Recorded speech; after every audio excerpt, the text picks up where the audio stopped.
Call of Duty was an incredibly successful game on the personal computer gaming device, receiving rave reviews, multiple Game of the Year awards, and cleaning up at whatever the video game equivalent of the box office is. Audiences in 03 were blown away by the compelling story, the blockbuster presentation, the Russian accent, and of course the intense gameplay, taking you through some amazing set pieces with a squad of fellow soldiers accompanying you, which was still a new concept in shooters at the time. This new brand of high-budget, realistic, story-driven shooters swept people off their feet upon release. Only one problem: where are the gamers? There was of course a large enough audience on PC for Call of Duty to become a smash hit, but the real market, especially back then, was of course on consoles, and consoles, even the Xbox, really couldn't handle Call of Duty. They just didn't think a satisfactory port was possible at the time. So it was decided that a brand new game would be developed to satisfy console gamers that were thirsty to see what all this CoD fuss was about. While the first game's developer, Infinity Ward, was busy working on Call of Duty 2, development for Finest Hour went to the now defunct Spark Unlimited.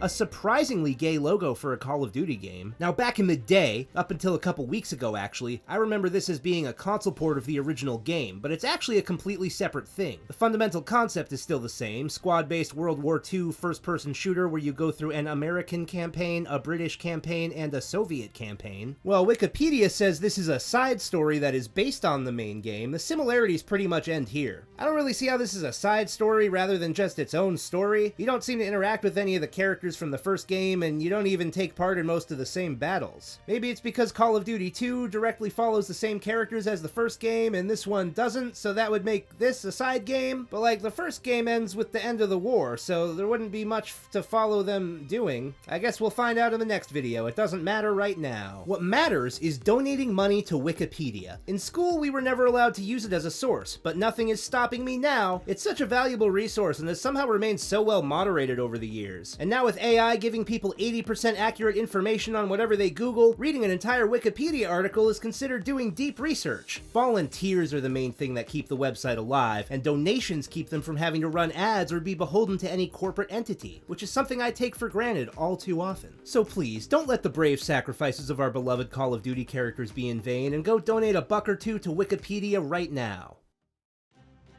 We kick things off with a very earnest cutscene about bravery and sacrifice, and good job to everyone who won World War II. This game has a slightly more cinematic presentation than the last one, with a few cutscenes that feel a lot more cutscene-y, although the audio mixing seems to be a bit off.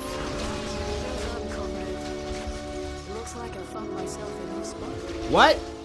So after this, you go to create your profile, and then we're hit with an introductory film narrated by the Allstate guy telling us exactly where we are in the war and why. We once again arrive at the Battle of Stalingrad. The Allstate guy implies that all these Russian troops are here due to stalwart patriotism, which is a major point of difference to how it's portrayed in the first game, with them being there because of getting shot otherwise. It seems we're arriving a little late to the battle, since unlike the last game, it's now nighttime, the only light coming from the burning city ahead. When we arrive at the beach, we're tasked with following a superior all the way up with no gun, just dodging gunfire and hiding behind cover, and this is starting to feel extremely familiar. At this point in the game, I was like, okay, so is this just a retread of all the levels from the first game, just kind of rearranged and redone a bit? I mean, this is almost the exact same thing as the first Soviet mission in CoD 1. But no, pretty much everything after this part is completely new, including the rest of the Stalingrad segment. I like the stylistic changes made here. I think it looks really cool and dramatic, but we seem to be lacking the scale shown during this part of the first game. We experience the battle through the eyes of Alexander Sokolov. Suck a lot of dicks. A watchmaker's apprentice forced into war, and then Tanya Pavlovna, a girl whose entire family was killed by Germans, whom she's now developed a passion for sniping through the skull, definitely based on the real-life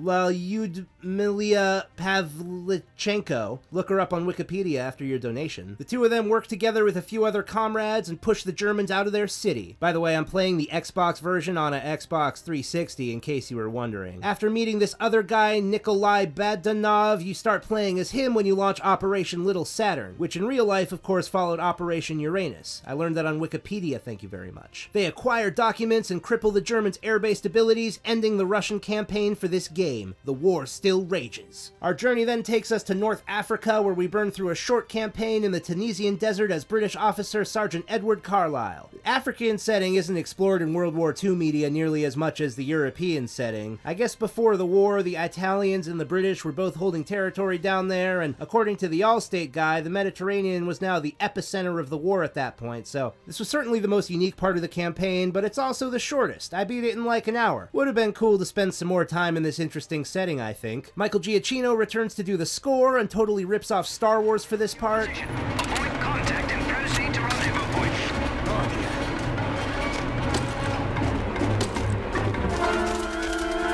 It's even like the exact same desert where they shot Tatooine. I know people say John Williams ripped off Gustavo Dudamel's Solar System album to make Star Wars, but old Gus probably ripped off Wagner's Götterdämmerung for making the Planets album. I never listened to any of this shit anyway. I just know that when I get off my Jeep, the Jawas better stay away from me if they know what's good for them. And then Michael Giacchino, of course, went on to create music for an actual Star Wars movie later on. And we have another Star Wars connection in the form of Sergeant Starkey, played by AC/DC's Brian Johnson, who would of course go on to direct Star Wars Episode 8. Basically in this part, you pop into a village at night, blast the place up, explode a German fuel supply, big old jeep chase through the Junlin Waste, ending up in these ruins where you rescue a couple of these muckers from some plucky Jerrys, and you're all able to make it home in time for Gravedigger's biscuits. Yes, good show, old chap. Quite. We then move to the American campaign, where we start as Sergeant Chuck Walker, overtaking the town of Aachen in Germany. This is it.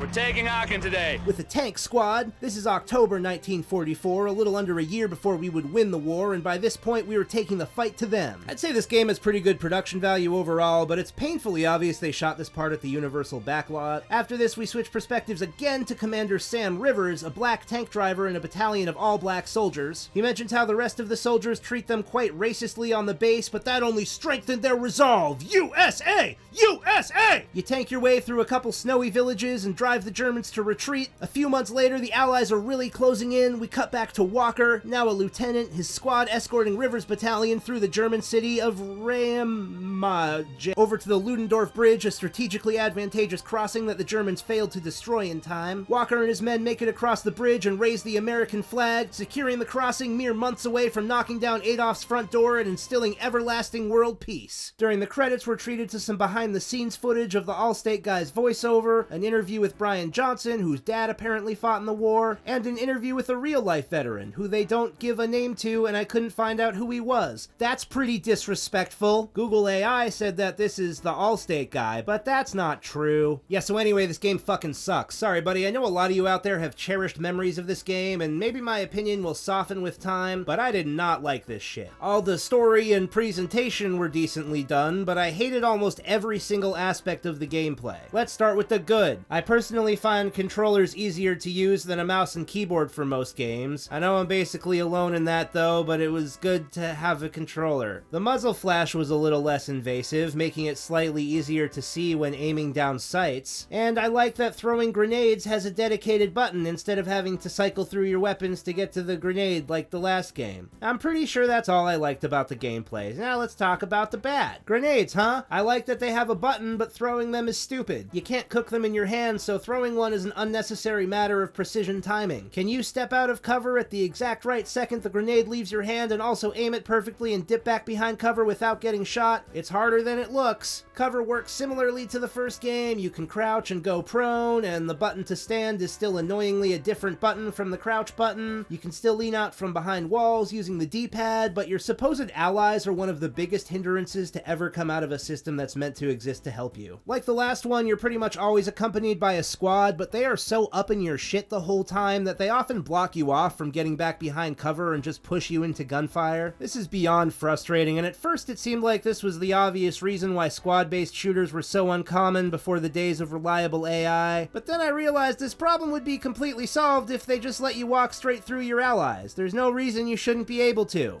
We've already switched to the 2 guns only system, and there's still no shotguns to be found, and now no pistols either. That's fine, I guess. I mean, the shooting's terrible, so pistols probably just would have made me even more sad. The shooting is so goddamn stiff and imprecise. So many times I know I should be hitting a guy, but the game just kept saying no. And once again, the enemies have crazy accuracy. This giant mounted machine gun this guy is shooting me with appears to have far better accuracy than a bolt-action rifle. Who knew? This is on normal difficulty, by the way. I simply would not have finished this game on hard. There's also this really cool feature where if you're getting shot, you can't really move, so if you run out and you get hit with the automatic weapon, you don't get much of a chance to get back behind cover, even if the boys aren't blocking you, which is made extra fun with the screen shaking like crazy and flashing red so you can't see. And this is awesome because dying will send you back over 10 minutes quite often. If you know me, you know I hate having to replay parts of a game over and over for no reason. How Long to Beat lists this game as being about 7 to 8 hours long. It took me closer to 9 hours, but it felt much more like 20 because of how much time you wasted redoing things over and over and over again. People are gonna say I need to get good, but this game is not mechanically impressive or well designed or unique or rewarding enough for that to be worthwhile. The Russian and British campaigns weren't too bad, but the entire American campaign, which is pretty much the whole second half of the game, was just painful. And I didn't find the gameplay fun in the first half whatsoever, just satisfactory. There were way too many janky-ass tank missions. Why would clicking the left stick be the way you fire the machine gun? That's also the stick you move with. This is incredibly awkward and completely unnecessary. Look at all these buttons you had to choose from, Todd. There's still no sprint, we still use health packs, the game goes into slow-mo when you're near an explosion, and I'm not sure if this is meant to be helpful to you or just trying to be a cool effect, but I was never able to utilize it to my advantage. It's also really, really hard to run away from grenades being thrown at you. There's basically nothing you can do to fully avoid damage. One thing I really hated, which is something I didn't even realize I appreciated so much in other games, was the ability to shoot while bringing the sight up to your eye. Like in CoD and other games where you aim down sights, if I get surprised, I'll usually start shooting before I've aimed, because it sometimes takes a sec to pull the sight up to your face, and that sec can be the difference between life and death. I also sometimes like to go in and out of aim mode when there's a larger group I'm trying to shoot. Helps with accuracy. But not in Finest Hour, no sir. They make the brilliant move of having your gun stop shooting briefly while you aim. I had no idea how much I used this function until I wasn't able to. Just everything about the way you move and shoot is so slow and clunky compared to the first game. Also, why do I feel so short? In cutscenes, your guy is normal height, sometimes even taller, but during gameplay I'm like 4 feet tall. It is a tad buggy, of course, mostly visual stuff, but sometimes picking up weapons won't work. Like I'll go to pick up a gun and instead I just pick up the ammo and then the gun disappears as if I was already holding it. Other times it'll just say, hey pal, you can't carry any more ammo for this gun. And I'm like, hey, that's fine, but can you let me pick up the gun though?